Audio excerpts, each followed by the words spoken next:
Gerai, žodžiu, labas rytas, dabar 8 valandos ryto ir ačiū Dievui, kad aš einu ne į mokyklą. Dabar, tiesą sakant, einu iki klubo, kur anksčiau dirbau, nes man reikia iš ten pasiimti tų kokteilių, kuriuos maišydavau, mėginėlius mažiukus, todėl, kad aš šiandien važiuoju į Vilnių ir ten turėsiu savo Kas nežinau, turiu alergiją, sveiki, ir šiandien Vilniui turėsiu savo alergiją. Ką? Šiandien Vilniui tirs mano alergiją. Plius vienas tyrimas prie milijono jau padarytų. Ir tų, kurie man nieko taip normaliai ir nepasako. Tai aš noriu nusivežti tuos mėginėlius ir pažiūrėti, ar man įtakoja kažką alergiją ar ne. Nes, žodžiu, mes dabar su tėčiu nusipirksim namo iš to klubo. Tų kokteilių labai daug, kad tipo esu valgyti ir tvarkytis mitybą. Ir aš nenoriu netyčia pasirauti ir tipo pasidaryti savo blogiau. Todėl važiuosim juos ištirti ir kartu prie to pačio mane ištirsim. Bet taip pat šiandien planuose dar yra kai kas ką veikti, nes mes į Vilnių, kai važiuojam, mano tėtis pirmą turės mokymus Vilniui, o paskui tik tai mūsų tyrimai. Tai tol, kol jisai bus mokymuose, aš veiksiu kai ką kitą ir čia siurprizas jum ir parodysiu jum. Tai, o Dieve, jum tai pasisekė, kad jum taip greitai viskas per vlogą praeina, o man tai reikia vaikščiot, laukt. Nusišnekėjau, o Dieve, tu mano gerai, ate. Ką tik pagalvojau, kad tie, kurie nežiūrėjo mano vlogų seniau, maždaug vasarą ir anos mokslo metus, nelabai suprato turbūt apie ką aš čia ką tik kalbėjau, apie kokį klubą ir apie kokius kokteilius. Tai va, išvada tik viena, ką padarysi. Reikia žiūrėti mano vlogus visus. Nu va, dabar jau maždaug valandą važiuojam link Vilniaus ir dar liko važiuoti maždaug pusę valandos. Tai labai keista, kad aš nemiegojau iki šiol važiuojant, nes kalbėjom ten daug visokių dalykų apie tyrimus. Kame esmė? Nėra niekame esmės. Susimatysim tada, kai išlipsiu Vilniui. Pirmas dalykas, tai Max gėda vlogint. Bet čia kažkaip, nežinau, filmuosiu. Ok, tai kas buvo, tėtis mane išleido Vilniui ir parodė, kur man paskui reikės ateiti, kai jo mokymai pasibaigs. Ten parodė, nuvedė į tą pastatą, kur ką suvesti reikės, kad ten mane nuvestų. O šūdas, kur dabar eit? Tiksliai, man reikia žemėlapis, jums žodžiu esmė yra tame, kad aš dabar turiu nueiti iki vieno žmogaus namų. Ir nežinau, kur man eit. Nes viena, aš pirmą kartą Vilniui, viena. Ir man, reikia jungti žemėlapį. Žiūrėkit, įstingo žemėlapį, susirandu, kur eiti, tada vėl kalbu su jumis, kol eisiu. Einu apsimest, kad kalbu su kažko telefonu, kad nereiktų gaudyti, nejokių žmonių žvilgsnių. Gerai, maždaug jau žinau, kur eiti ir taip smagu, jaučiuosi dabar kai kaimietė iš kaimo atvažiavusi į miestą. Taip fainai einu viena ir šypsos. Ir jau prasilinka su pora žmonių, pro kuriuos praėjus man ir kalbant taip su kamera, taip pažiūrėjau. Taip pasijaučiau biškį. Keistai. Taksifajaus nesikviečiau, galvojau, kietą kojas turiu nueisiu pėsčiom, bet man rodos per tokius šalčius aš toj nebeturėsiu savo kojų, nes taip nesveikai šalta, kai net akis ašaruoja. Nu, omoga, pažiūrėkit, kaip čia gražu gerai viskas apsiraminu. O žinot, kas gražiau, mano kojinės. Labai kalėdas primena, nu, turbūt dėl to, nes čia kalėdiškas kojinės. Smart, akvilė, smart. Aš čia tokią juodą velę minėję. Nežinau, kurioj vietoj perėja prasideda. Ne pro tą perėją praėjau, dabar reikia laukti dar kiek laiko, kad eit pro kitą. Pasirodo, aš neskiriu kairės nuo dešinės. Dėl to man labai nesiseka eit per perėjas. Ir ką tik praėjo žmogus ir aš prie jo vloginau primetat. O maga, aš jau pradedu tam tikrą vlogerį savo. Turėjau anksčiau idėją tiesiog padaryti tokias serijas, kad atvažiuoju į random miestą ir tiesiog vaikštau ir eksplorinu. Bet nežinau, man bus labai smagu, ar tik biškis smagu, bet dabar kai esu viena Vilniui, nu, bent jau trumpą laiką, tai pastebėjau, kad labai smagu, nu, jo, kam galėtų būti smagu pasiklysti Vilniui, man, bet stil galvoju, tai kaip manot, reikėtų padaryti tokius video ar ne, bet čia greičiausiai būtų vasaros metu, nes žiemą fucking šalta. Nepatikėsit, bet atėjau, aš esu tiesiog profė gyvenimo Vilniui. Ok, tai nesakiau, su ko varau sutikti, bet kaip jau aišku, su Viliauskaitė. Tai va, dabar mes išėjom ką tik... O Dieve, kiek žmonių, gerai. Nebijau. Belė, kiek žmonių dabar eina, bet bandau parodyti, kad viskas gerai. Ką tik buvom Hezė, jinai pavalgė, aš negaliu valgyti, nes, kaip sakau, varau daryti tos tyrimus, nes esu sikęs fuck. Ir dabar, nežinau, net neįsivaizduoju, kur mes einam. Nueitume gal kokį Akropolį Rozą, bet aš bijau pinigus leisti, nes kažkaip varu aš išleidžiu belė kiek. Jo, ten pavojinga zona piniginėms, Max. nes vakar va nusipirkau. Tai nežinau. Reikia eit explorint Vilnių, bet žinokit, nu tikrai mag šalta. Ne, tau ne šalta, ne? Man ne, aš sutraukus. Aš nesuprantu, kaip. Vakar šalta buvo. Man visą laiką šalta iš vasaros žmogus. Gerai, žodžiu, eisim galvot, ką veikti ir kai sugalvosim, pranešim. Žodžiu, nusprendėm, kad reikia nueit pažiūrėti tipo Vilniaus gražią eglutę, tai dabar va laukiam prie perėjos ir eisim iki eglutės. Ai, tavo nuomonė apie tas eglučių kovas, verta ar ne, tipo, kai stato kuo gražesnė eglutė, kad čia, tipo, kuris miestas laimi. Čia sąmonė ar ne, tipo, tiek šaibų leis ant eglučių, tavo nuomonė? Nu, nesąmonė. Jo. Biški. Jo. Taip ar taip, ta Lietuva tokia biški ubagiška šalis. Svarbiausia pasirodyti. Jo. Su eglutė. Čia grinai, kai aš neturiu apšė šaibų, bet vis tiek einu prisiperku rūbų, kad pasirodyti. Ir po to ubagauju ir nevalgau. Tai va, kas ne Vilniečiai, va kaip realiai ta jūsų eglutė atrodo. Tai va, čia tas tipo mini miestelis aplinkus šopus. Šiaip visai fainai, bet sakau, man tik tai gaila, kiek jie pinigų išleidžia ant tokio dalyko, bet jo, čia labai kvepia, kaip neįsi visko. Šiaip fainai, naktį turėtų atrodyti žymiai geriau, bet nėra galimybės atvaryti naktį. Karočią, aš kai esu su tuo fake septumu, tai kai einu, kai šalta, aš nesuprantu, nosis bėga artinauskas. Snarklys. Nu, ir niekada nežinau. Nežinau, 5 minutės kokias prie glutės ir dabar vėl einam galvot, ką veikti. Labai geras vaibas čia, nes kalėdinės dainos groja ir daug žmonių ir kvepia labai. Tai va.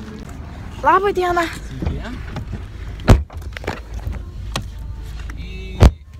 Aha, taip. Galima čia jums tokį klausimą užduoti, labai įdomu šiaip.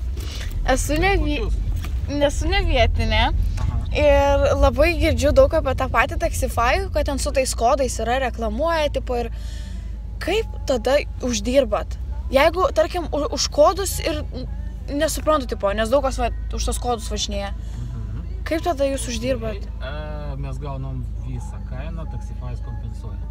Bet tai koks tada pelnas pačiam Taxify, jeigu jisai kompensuoja? Nu, žiūrėkit, labai daug yra įmonių, kurie užsiima, nežinau, taksi, pavėžėjimo paslaugom. Aha. Sakykime, kokiu būdu pritraukt, kad jūs išbandytumėt, kad atsiųstumėt programėlę ir visą kitą. Jūs atsiunčiat programėlę, pabandot, okei, toliau naudojatės. Ir visas, taip sakant, reklaminis žingsnis. Tai čia labai ant marketingo tipo lemiasi, ne? Taip. Supratau. Nuolaidos ar dar kažką, tai tiesiog pritraukt klientą. Supratau. Ir vat jūs, ta prasme, naudojat kažką kitą, sakykim, ir būtent vat išgirdot, okei, pabandėt ir kažką tokio. Supratau, dėkui, nes labai įdomu buvo sužinoti, kaip čia veikia. Žinokit, Išlipom ką tik iš Taxify'aus, labai knetėjo sužinoti. Labai užsiplėtkino su taksistu. Apie viską ten Jo. pakalbėjo. Nu, ir žodžiu, labai knetėjo man sužinoti, kaip jie šaibas uždirba. Tai jisai realiai taip ir nesupratau, nemeluosiu, kai jisai man ten sakė. Nu, tipo, okei, marketingas, taip toliau, bet, nu, žodžiu, taip ir nesupratau. Nu, taigi, kai kodą naudoja žmonės, kaip aš reklamuoju savo kodą. Nu. Tai aš didinu populiarumą Taxify'us ir Nu jo, žmonės atsisiunčia. gerai, jie populiarūs, bet Todėl yra kodai, o kodai yra nemokami tie. Bet taip pats Taxify'us sumoka visą sumą vairuotojams, o iš kur Taxify'us gauna pinigus? Nu tai iš apps atsisiuntimų, taip toliau vis tiek. Nu, žodžiu, tai va, tiek jums žinios apie Taxify'ų, atvarėm į... Taxify Expose. Jo, nu, atvarėm į Ozą dabar tiesiog pavaikščiot, nes dar turiu, gal nežinau, porą valandų. Ir labai gražu, ir aš čia tokia Max kaip turistė jaučiuos, ta prasme, kitiem turėčiau atrodyti. Nu, ta prasme, vieną į kitą su kamerom ir kiti žiūri. Karočią, o dieve, kaip krypi realiai atrodo. Žinot, karočią, kaip per siaubekus būna, kai tipo ant kėdės siupasi. Tai pasižiūrėkit. Jeigu čia tikrai gyvūnai iš. Ta prasme, what the fuck. Kaip jau atrodo. Ta prasme, nesveikai ir dar jo veidą pažiūrėk. Pažiūrėk, nu, grinai iš siubeko kokio. Žita Anabelė. Mano dabar pagrindinė misija, karočią, yra neleisti ją į parduotuvės. Nu, bet Jie visų nuolaidos 50. Tu apsiramink gerai. Va, New Yorkeris čia žiūri pigų. Bus sunku, karočią, bet kaip nors. O 50. Gerai, einam greičiau pro šalį. Bet jeigu, žinok, gerai, tai tik pasižiūrėt. Nu gerai. Tikrai. Aš į rūpų portas neįsiu, aš eisiu gal į kokių... Galim eit kokių mašinų žiūrėti, nes žinom, kad tikrai nepirktum. No. Tai va, į mašinas gali žiūrėti. Kur mašinas? Va. Ne, nepirk. Valdykis. O, čia 30 štukų. Jo, kas čia, siemkos, aha. Karočią, čia ką tik stovėjom šalia tokių žmonių, kurie nesveikai prisikvėpinė. Viską filmuoja. Kurie nesveikai prisikvėpinė buvo. Ir tavs aš dabar praradau karočią uoslę. Jau viskas ryp. Nu, nes... Bet taip net negali kvėpuoti. Jo, tokia, atstovim tokia banga, parėjo karočią tų kvėpalų. Žodžiu, norėjom čia nusifotkinti, nežiūri, gera fotkė gautasi. Ir buvo 2 berniukai prie jo, tai paprašėm jų, kad nufotkintų. Ir žiūriu, kad jie labai žvengia, kai jie fotkina. Tai va, nusifotkino save. O paskui, kai dar kartą paprašėm, tada vėl juokėsi ir supratau, kad kažkas ne taip. Ir pasirodo, kad jie filmavo. Tai štai tas video.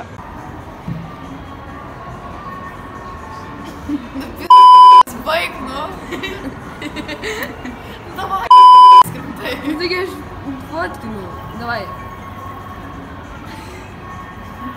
Ateik čia subalduosiu už tai, kai jo palikti. Juokauju. Tai va, fotkės taip ir neturim, bet... Dabar Maks nesupratau, kas ką tik buvo, ta prasme, mes fotkinomės prie aparatų ir priejo mergaitės, taip irgi nusifotkint ir viskas gerai, bet viena mergaitė žiauriai stresuot pradėjo, kad jos tėvai pamatys, nes... Jo, ir tas jinai, va tai va, rankos karočiai jos dreba ir jinai karočiai pradėjo bėgt, kad pas... O dieve, jinai pradėjo bėgt, kad jos mama nepamatytų, kaip jinai nori pasikalbėti su mumis ir jinai karočiai vapšė nubėgo į 5D filmo kambariuką, ten tą, kurį reguliuoja, kas įeina, kas nežiūri, ten kreivai tą mergaitę. Žodžiu, nesupratau, kas dabar buvo. Ką tik paskambino, tai eina savo, kaip jau telefoną čia numest. Taip atsargiai. Palauk. Ne. Žodžiu, ką tik paskambino tėtis, pasakė, kad turiu dar pusę valandos maždaug iki varimo su tėčiu į tyrimus. Tai... Jo. Gang. Nu, bent jau gerą dainą grot pradė. Do you love me? Žiūrėjau, galvojom, kokį gerą tai thumbnailą padaryt. Tai žodžiu, konkurencija verda. Filmuoji dabar. Ką čia filmuoji? Neturi leidimo. Jokių paparacių, atsiprašau, žiauriai. Ta konkurencija žiaurus dalykas, ane? Tiesiog... O dieve. Žodžiu, tai jau atsisveikinau su Bieliauskaite, nes man įsikrovė telas, tai negalėjau labai pavloginti, bet Taxify'ui dar pasikroviau porą procentų ir šiaip netaip daėjau iki ten, kur turėjau grįžti atgal pas tėtį ir dabar atvarėm į Piano, tėtis pavalgys makaronų, tada dar žinau, kad turės, man rodo, sporto susitikimų ir važiuosim į tuos alergijos tyrimus. Hei, nuo paskutinio video praėjo gal jau 5 dienos ir priežastis, kodėl anksčiau nenufilmavau video pabaigos, nes ir vėl skodinau telefoną. Kad ir kaip keista būtų, juk aš niekada negadinu telefoną. Per paskutinį mėnesį gal kokius 4 kartus. Tiesiog vieną dieną paėmė ir visiškai atsirašė batareiką, tai iš pradžių labai tempiau ir neėjau į taisyklą, nes dar nebuvau supratus, kad batkė atsirašė ir bandžiau visais resetais taip toliau atgaivinti telefoną, bet nesigavo. Tada galų gale nuėjau į taisyklą, vakar nunešiau telefoną, šiandien per 3 pertrauką nubėgau, pasiėmiau, pataisiau ir dabar galiu vėl toliau filmuoti. Kaip laiką praleidau su Bieliauskaite jau matėt prieš tai, o iš tikrųjų video planas buvo padaryti pusę video, kaip sutikau su Bieliauskaite ir kitą pusę papasakoti apie savo alergiją ir tyrimus, bet nusprendžiau, kad tą dalį praleisiu ir vietoj to įdėsiu kitokį dalyką labiau spicy. Tie, kas sekat mane Instagrame, žinot, kad prieš porą savaičių buvau papostinus tokį dalyką, jog sukūriau anoniminę Google formą, į kurią žmonės gali rašyti anonimiškai savo paslaptis ir aš jas perskaityčiau per video ir jas sureaguočiau. Šita idėja nėra mano, aš ją pastebėjau iš užsienietės youtuberės ir čia visai nesenai tada, kai buvom sutikusios su Bieliauskaite, aš jai papasakau šitą idėją, kad ir nes pas ją vyresnė auditorija, kad galbūt ir jai būtų įdomu šitą padaryti ir jinai sutiko ir mačiau iš karto Instagrame jau prasidėjo toks mini sujudimas, kad čia, oi, Bieliauskaitė kopijuoja Akvilę. Tai noriu pasakyti, kad ne, taip nėra, mes sutarėm ir aš jį pati pasiūliau tą idėją, tai viskas okei. O va šiandien už tai, kad taip ilgai užtruko šitas video ir kad jo pusė dalies nebus, kuri turėjo būti, jums paskaitysiu porą paslapčių ir dabar jas esu įsijungus tą anoniminę Google formą ir jau akis gaudo kai kurios eilutės. Nu, žodžiu, dar tiksliai net nežinau, kaip man rinktis, kokias paslaptis skaityti ir taip toliau, tai tiesiog random scrollinsiu ir žiūrėsim, kas čia bus. Taigi, man buvo kokie 5-6 metai, mama ėjo į laidotuvės, o aš paklausiu, ar galiu kartu. Jis sakė, kad galiu eiti kartu su ją. Taigi mes stojame su kitais žmonėmis laukelyje, gal net neįpusėjus laidotuvėms, stovėdama prie mamos užsinorėjau tualetą. Nu tiesiog negalėjau, jau įsivaizduoju, kur visas šitas eina. Negalėjau susilaikyti, vis dar stovėdama su tamšiais džinsais. Pradėjau susioti kelnes, pajaučiu, kad bėga su kojų. Pasakiau mamai, kad mano vadu ir kad einu namo. Bažnyčia netoli mano namų. Išbėgau iš laidotuvų bėgdama, susiodama į džinsus.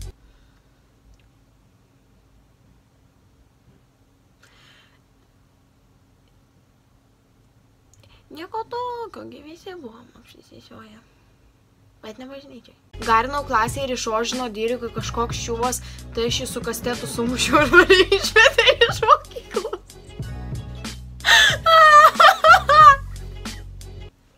Nieko daugiau gyvenime neožinsiu, prisiekiu. Įsimylėjau istorijos mokytoją ir pasimylėjau su jo klasėje, nekartočiau nei už ką, jam tik 26 metai buvo, nu man aišku 18. Žinot ką priminė, kas žiūrėjo serialą Pretty Little Liars, kai ten Arija su Ezra, va. Tai, tik tiek. Susikūriau fake anketą, užsidėjau fake foto, kviečiu klasiokus į draugus ir žvengiu, kaip jau nemoka kabinti mergų. Oh my god, šitas geras. Once my cousin took advantage of me, I was 12. And we almost had sex. No one knows it. Lol. Lol. Aš masturbuojuosi, man jau 15, bet nėra mėnesinių, ar tai dėl to? Ne. Ne dėl to. Rūkiau žolę per pertrauką mokykloje. Tave gal su kastetu subaladot? Ai. Gerai, ne taip ten buvo, pirmą iš kaziorino, tada su kastetu subaladojo. Bet vis tiek, nori galvą gal? Laisvalaikiu žiūriu įga, kaip mergos bučiuojasi ir man mintis apie tai yra ir man ką žinau.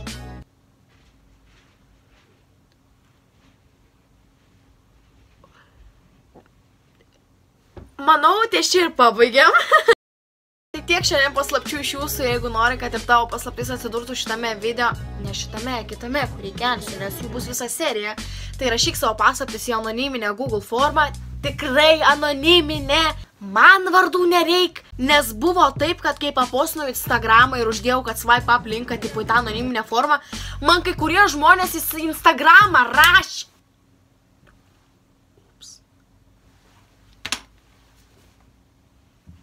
Į Instagramą rašė paslaptis su savo vardais ir patikėkit, ten buvo pora tikrai labai fucked up, tai nedarykit taip, tam yra anoniminė Google forma down below.